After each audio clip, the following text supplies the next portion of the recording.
Vamos abrir a Bíblia lá em Mateus capítulo 22, em nome de Jesus, versículo 38.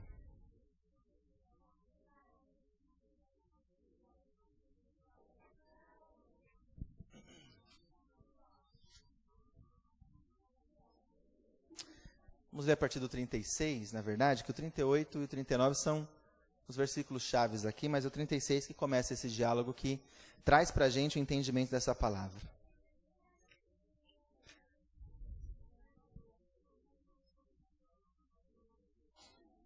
Amém? Mateus 22, 36. Todos acharam? Vamos ler, irmãos? Vamos acompanhar no texto? Diz assim: Mestre, qual é o grande mandamento na lei? Respondeu Jesus, lê comigo toda a igreja. Amarás o Senhor teu Deus de todo o teu coração, de toda a tua alma e de todo o teu entendimento. Este é o primeiro e grande mandamento. Vamos ler o 39, vamos lá. O segundo, semelhante a este, é: amarás o teu próximo como a ti mesmo. Desses dois mandamentos dependem o quê? A lei e os profetas. Amém?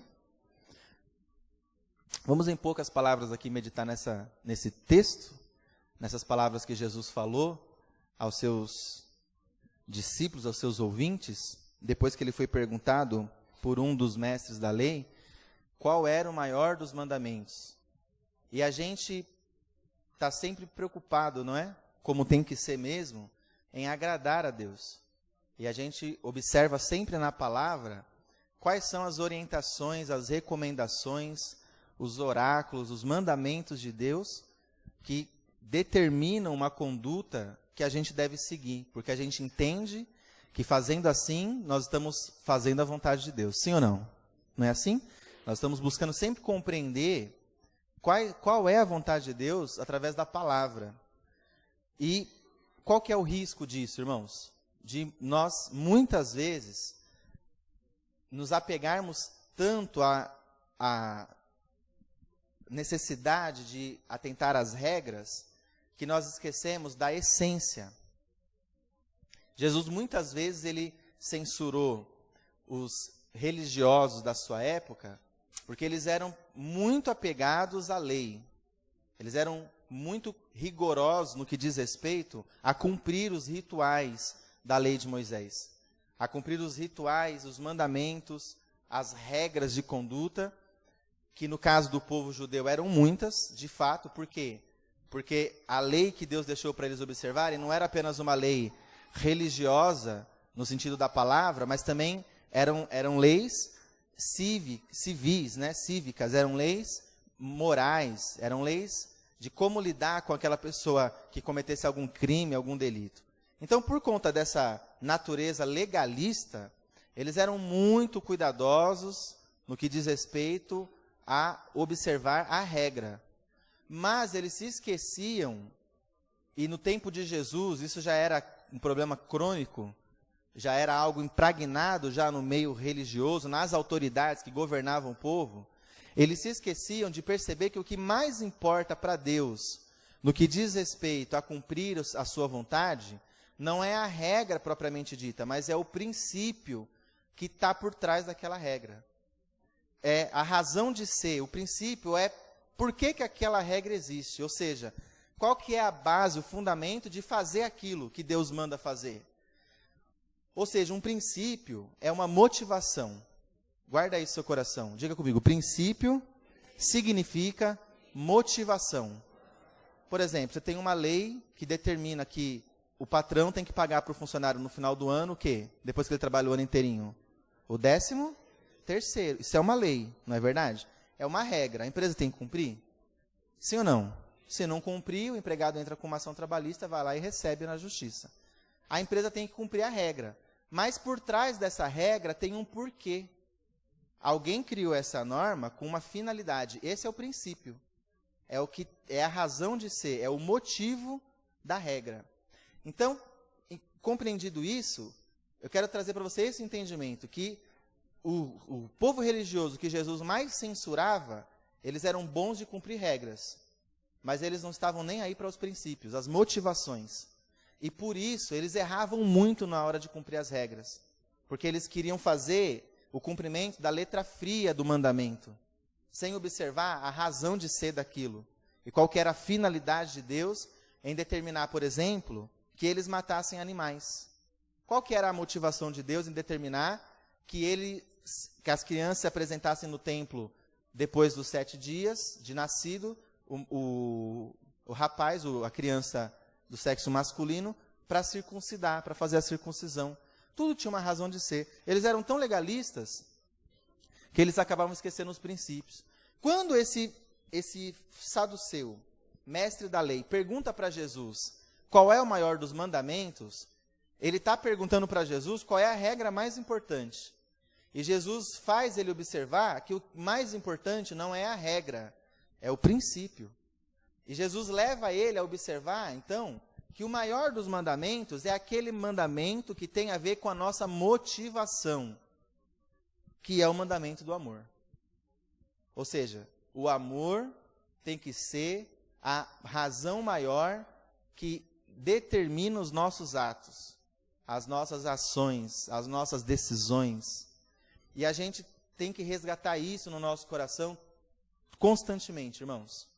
Porque é bíblico, está em Mateus 22, 12 ou 14, que por se multiplicar a iniquidade, o amor de muitos nos últimos dias, aconteceria o que com ele? Se esfriaria. E a maior parte assim das atrocidades que a gente percebe, que partem do ser humano contra o outro, na verdade tem a ver com o esfriamento do amor. Tem a ver com o esfriamento desse princípio que tem que ser a motivação das nossas ações, das nossas decisões. E aí você fala assim, bom, mas isso não acontece comigo, pastor, porque eu amo a Deus e eu amo as pessoas. Mas será que a gente tem praticado esse princípio na nossa vida como um mandamento? Porque olha como é sério o que Jesus falou. Vamos ver o versículo 37 de novo. Jesus respondeu, amarás o Senhor teu Deus. Ok? Mas ele colocou um ponto aqui ou ele continuou? Continuou. Então nós temos que amar a Deus de que forma?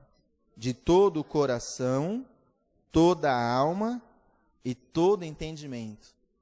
Quer dizer, esse amor, primeiro que quando a gente fala assim de amor a Deus, já é uma coisa que não é fácil verificar em muita gente, não é? Porque muitos vêm e se apegam a Deus por N razões. Muitos estão na igreja, nas igrejas em geral, não estou falando da nossa, né? Estamos fazendo uma reflexão sobre esse mandamento aplicado hoje ao povo de Deus. Mas muitos têm estado junto de Deus por N motivos.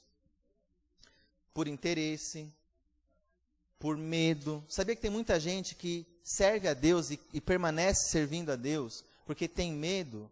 Quando fala a palavra assim, temor a Deus, ele entende que tem que ser medo de Deus e ele teme a Deus, no sentido de ter aquela imagem do Deus castigador, do Deus punidor, do Deus rigoroso. E de fato o nosso Deus, ele é, em certo aspecto, rigoroso, no que diz respeito ao cumprimento da sua palavra. Mas quando a gente fala de amor, irmãos, o que mais a gente tem que prestar atenção é que amor tem a ver com relacionamento. Então, quando a gente serve a Deus, e a gente serve a Deus observando as regras, a gente deixa de servir a Deus por amor. A gente serve a Deus por religiosidade.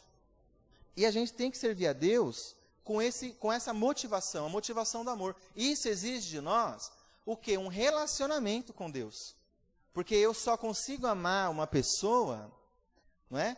Quando eu tenho com ela uma relação pessoal, uma relação particular. Aí eu começo a falar de amor verdadeiramente. Quando há um interesse meu por aquela pessoa.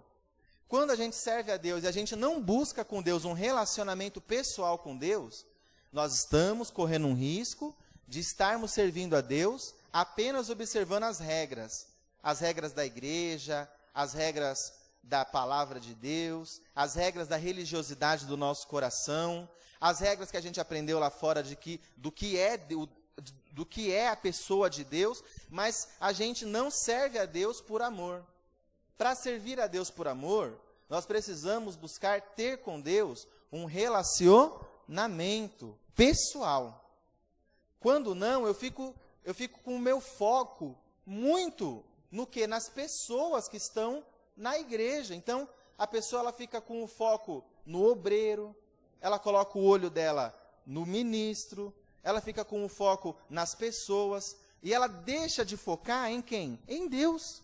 Ela deixa de colocar o foco dela, ou seja, a meta, o objetivo maior, em buscar a Deus verdadeiramente. Fazer com que o amor seja a motivação, a razão que leva essa pessoa a dia após dia estar na presença de Deus. Então, quando a Bíblia diz assim, nos últimos dias o amor de muitos se esfriará, está falando de pessoas que não estão buscando esse relacionamento pessoal com Deus. Muita gente, irmãos, quer o que Deus tem para oferecer, inclusive a salvação. Só que, quando a gente fala, por exemplo, de salvação, nós temos que lembrar o preço que isso custou para Deus conquistar a nossa salvação. O sacrifício do seu único filho, que veio ao mundo para morrer pelo pecado da humanidade. Então, amor, quando a gente fala em amor, olhando para Jesus, a gente vê o quê? Jesus propagando amor, mas ao mesmo tempo tomando atitudes que justificam esse discurso de amor. Ou seja, Jesus ele demonstrou amor em atitude. Não foi por outra razão que ele morreu na cruz em nosso lugar. Foi por amor. Amor envolve atitude. Amor envolve renúncia.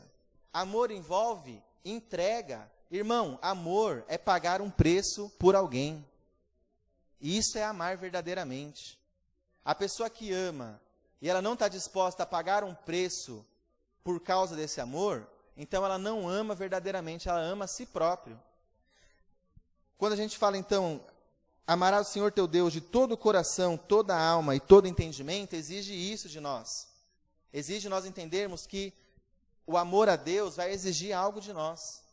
De todo o coração, de toda a alma, de todo entendimento, com aquela entrega que Deus espera que nós tenhamos, exige algo de nós.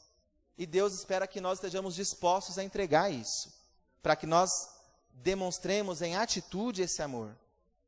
E aí nós vamos ter o amor como razão maior de servir a Deus. Se não, é apenas religião. E Deus espera que nós tenhamos o quê? Um relacionamento pessoal. E aí nós vamos conhecer o amor de Deus operando em nós. E nós vamos demonstrar o nosso amor pelo Senhor.